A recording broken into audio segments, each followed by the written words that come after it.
Hello and a very warm welcome to each and every one of you. You are looking right now at the vanilla map. It is Crater Falls from the Sunset Harbour DLC, and we are going to be transforming this map into our next city. We are calling it Krateris for fairly obvious reasons. You'll see that when we get the large zoomed out shot. It's almost a fantasy map in the respect that you wouldn't realistically settle in the middle of this massive crater, but it is a very beautiful detailed map, probably one of the best from the vanilla game. They did get much better as the DLCs came out. This city is going to be done in hard mode, and obviously this video is going to be starting from the bare bones, the very bottom, so consider this also a tutorial on how to start a new city. It's going to be vanilla friendly. I am using mod mainly for ease of access and for beautification, but you're going to be able to follow this along, if not perfectly, almost perfectly, without the mods that I use.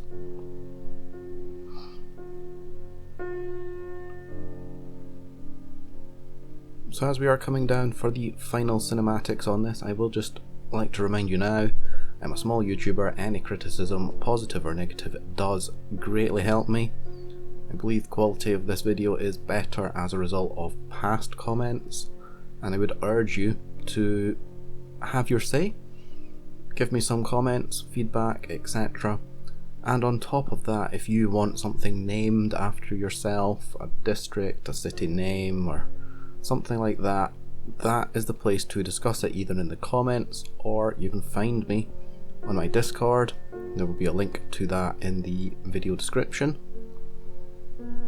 Here we are starting off the city by using dirt roads, mainly for cost reasons, and we're only going to have one dirt road bridge between the two highway points. We don't want to waste money on keeping them spread apart. The first couple of financial milestones are going to be the most important. After that, you should, quote unquote, should be okay. So you'll notice as I put the water in, they're also close together, although the intake is upstream from the outtake. If you have certain DLCs, you can also have an inland water treatment, slightly more expensive, thus I've chosen not to use it. For the roads, this isn't going to be a grid. I'm not really a big fan of grid cities. I am European, as you can probably tell from the accent. Our cities are a mess. We're going to follow things like topography, or in this case, as you'll see, we are following land resources. We are going to build our residential where the ground is not as fertile, which allows us very early on to create a farm industry on this fertile land, and we won't have to destroy anything to put that farmland in, thus retaining our money, retaining our income, and setting ourselves up for continuing the city in videos 2, 3, 4 and so on. We've opted for the coal power plant. I would rather have the one up front cost now rather than put in wind and have to pay out over 6,000 in currency whenever I need it, bearing in mind I know money is going to be tight, and usually you go into the negatives here before you end up making some positives. You'll see the rocks and the trees. In this episode we largely try and keep the natural beauty of the land. We don't want to destroy those features, much like we wouldn't in real life either. They're also going to give us some nice focal points going ahead to put parks around, and just for our own enjoyment of the game, which isn't necessarily going to be treated as a game statistic by the game itself, but we want a little bit of eye candy, right? And if we don't, what's wrong with you?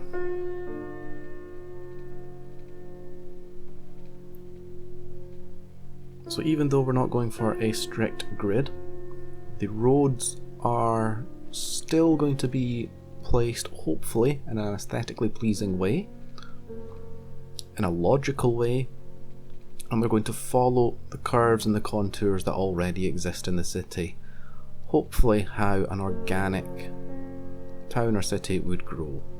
This particular starting area, I'm not sure it's going to become a city, so to speak. I think this might resemble more of a farm town, and dense city action may happen elsewhere on the map. Equally, I'm aware that I didn't leave a great deal of room for highway access to the farm, so it will need tweaked in the future if this farm is to get a great deal of traffic flow through it. But that is a future us problem, not a current problem. Our current problem right now is make money fast, and survive the first couple of milestones. Piping, even though this is not the official, this is not the most cost-effective way to put in pipes. It is realistic, and we are going to go for an attempt at realism. And yeah, as mentioned, it is potentially a fantasy map in the respect that you wouldn't settle in the middle of the crater. But why not? I mean, we have to give the developers some credit for thinking outside the box. But we can add a little bit of realism into it and try and immerse ourselves, forgetting kind of, that we're in a pit.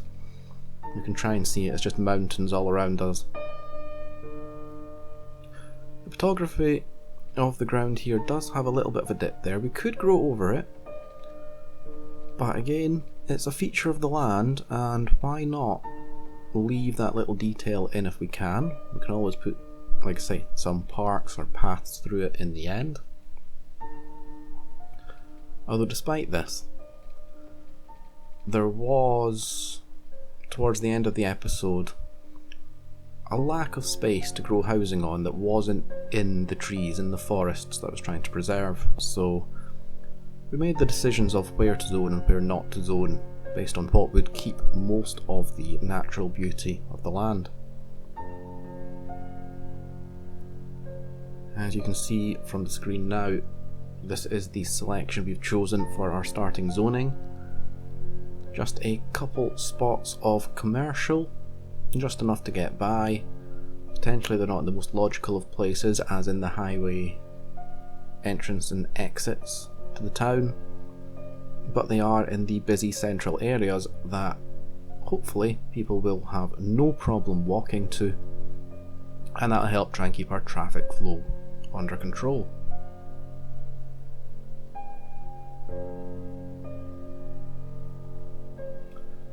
As a little side note, oh, there goes the budget down, something I probably should have done a lot earlier, but there we go, we're not perfect. I was just about to say, in terms of the traffic you'll see, there is an awful lot of real life vehicles in there. That's just a little preference from me. The values are all the same as you would get in vanilla. So once again, just enjoy the eye candy. If you don't want to put the real vehicles in, you don't have to. It just means your traffic's going to be pastel pink and blue and green and yellow, rather than the more realistic blacks, greys, silvers, reds, blues, etc.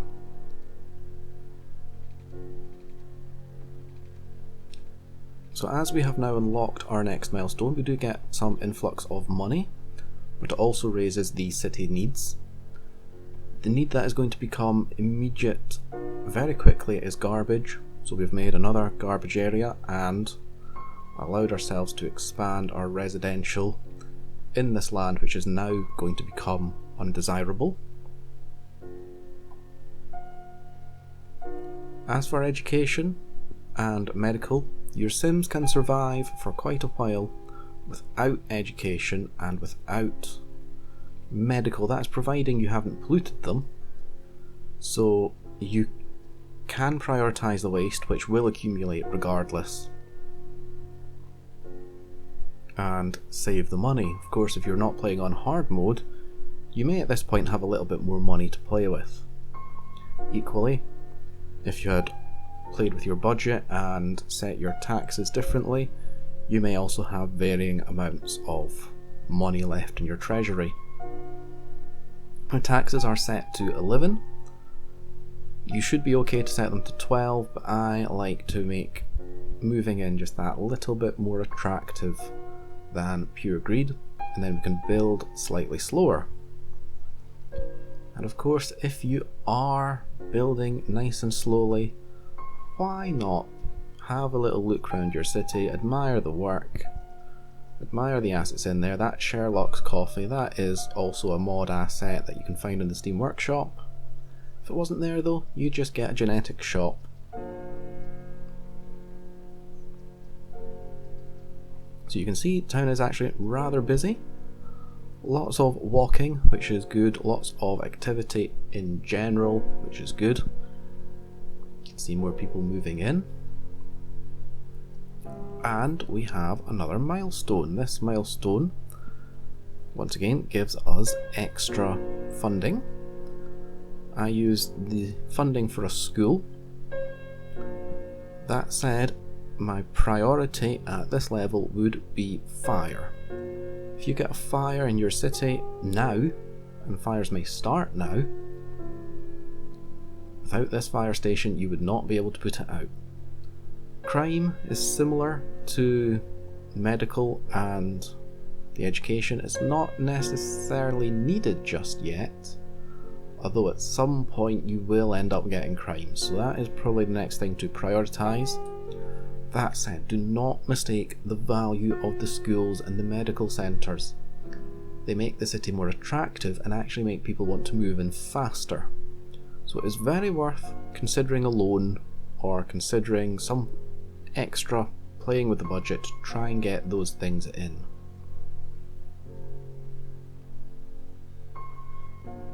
So that is the budget tweaked once again. You can see my city vitals on the right hand side. A mod that just saves me clicking through the menus. And hooray, we have a forest fire. These forest fires are completely out with our power at this stage. We do not have the necessary helicopter building unlocked to put those out. Your regular fire engines, they will not put those out, so we just have to let that run rampant, unfortunately.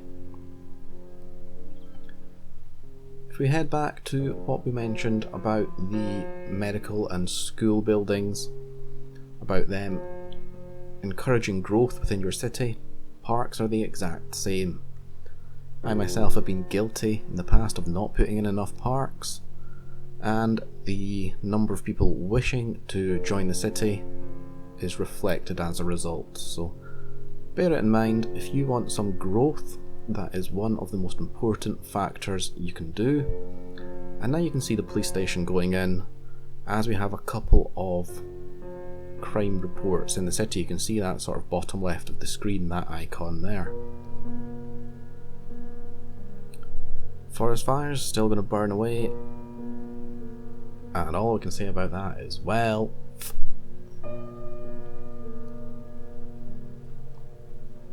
harking back to what I said about the vehicle assets, you can see now we have some lovely police vehicles, mostly UK based. I'm just going to turn off the generic police car because that actually does look like a potato in comparison to those lovely assets. And I left the screen here actually hoping to see some police vehicles come out, but unfortunately for us all, we were shit out of luck on that one. That said, it allowed us to raise a little bit of money, and now we're going to start on what is hopefully going to be the bread and butter of this little farming town, the farming industry. There are 2 spots of farming, and we are wedging this in between trees that we want to keep and housing butted right up against it. Farming is probably the best industry for not turning houses away. If it was generic industry, coal or oil. The houses don't want to live next to that, there's an awful lot of pollution. Forestry, I think, is midway, but farming is by far the nicest industry to have if you don't want to deter your residents from being right next to it. So in this space-tight area, it's a good option. Added in a little bit more housing there. We do want to flood the area with as many citizens and houses as possible, and then people will have the demand for jobs, which in turn allows our farm industry to grow rapidly.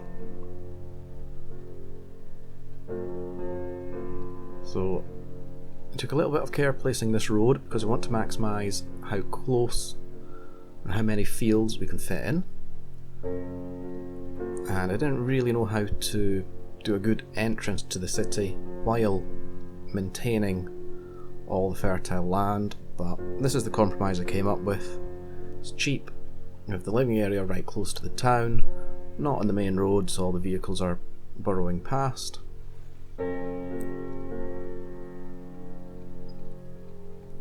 And as you will soon see, this road distance is a much better fit for allowing lots of fields up next to the houses.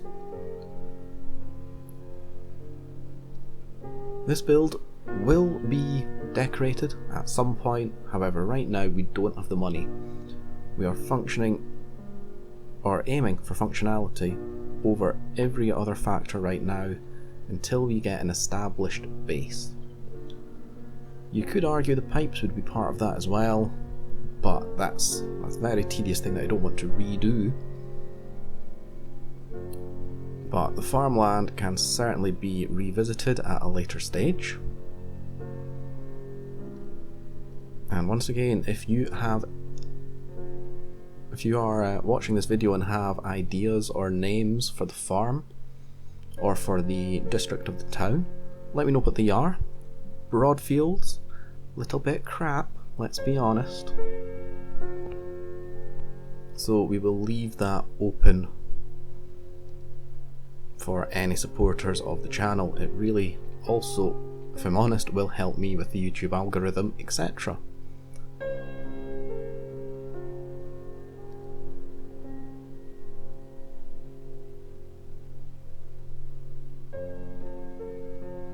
And of course, as we build industry, it is a case of we have more spaces for people to move in, the city is more attractive to them because there's places to work. And unfortunately, playing in the way we are playing, with hard mode on and all unlocks off, and money very much being a factor, building slowly is the solution. Adding on little bits of housing as they're needed and as the money therefore rolls in is actually kind of the way you have to go until we start getting some stable bank rolling in. You can see there I neglected the water because I was so happy putting in paths. I am a big walkability fan when it comes to cities. It's how all the modern city builders are now trying to move their cities in the direction between. Sprawl is now a dying trend in their eyes. So I will be placing in lots of paths where I can and encouraging walking. Obviously this is just the tip of the iceberg right now because this is such a small settlement. You can actually walk from end to end very happily with no issues.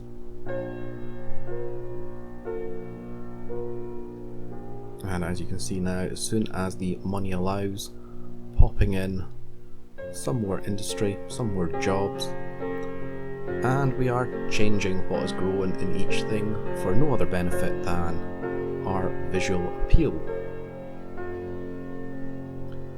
The road round the back, you might think it's an odd choice. You wouldn't necessarily have fields fully encased in roads like this, certainly not on the edge of the farm. But this is a traffic solution on my behalf. in order to fit in some silos and keep that traffic off the main farm road, I decided to do this. And of course we might get some nice close-ups of some tractors and some of our lorries that we have downloaded. Recently is actually one of the first times I have played with the car assets. Certainly the first time since putting City Skylines on YouTube that I've even considered it, and it really does, in my opinion, just add something to the city to have nice looking vehicles. I don't believe they take up too much space. The game doesn't take too long to load yet, but that said, the city is quite empty. Potato field right next to the back of those houses. If that was me, I would not be buying potatoes for a good little while. So here come the silos. In terms of the way the industry chain works, the fields produce raw goods, raw farmyard goods, and the silos store it. So instead of exporting all of those goods, and there's some of those vehicles coming in now, though that was very much a vanilla red truck, this is the difference between a non-vanilla one.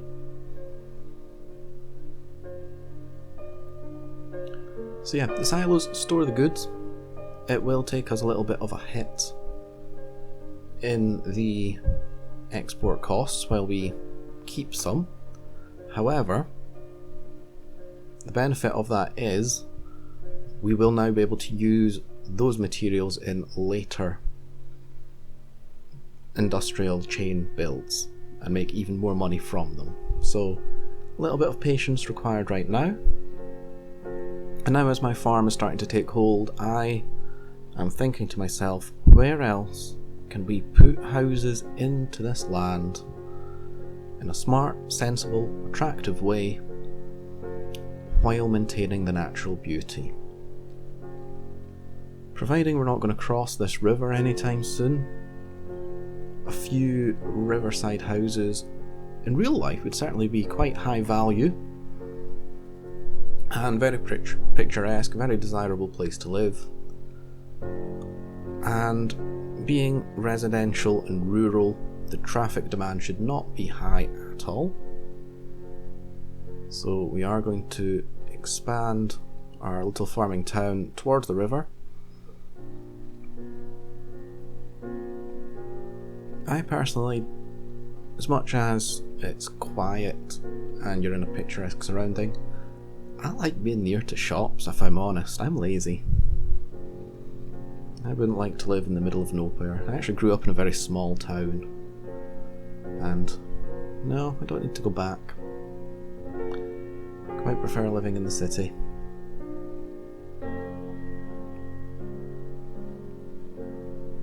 So as with our principles from earlier, these roads are just going around the outside of the farming area. We're reserving that area as money making, workable profit.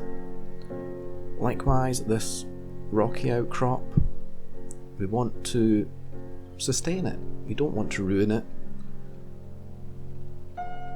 It is very appealing to the eye. And personally, I'd be quite happy living near it, having that as a view. And there's still some space there to insert a park if we wanted.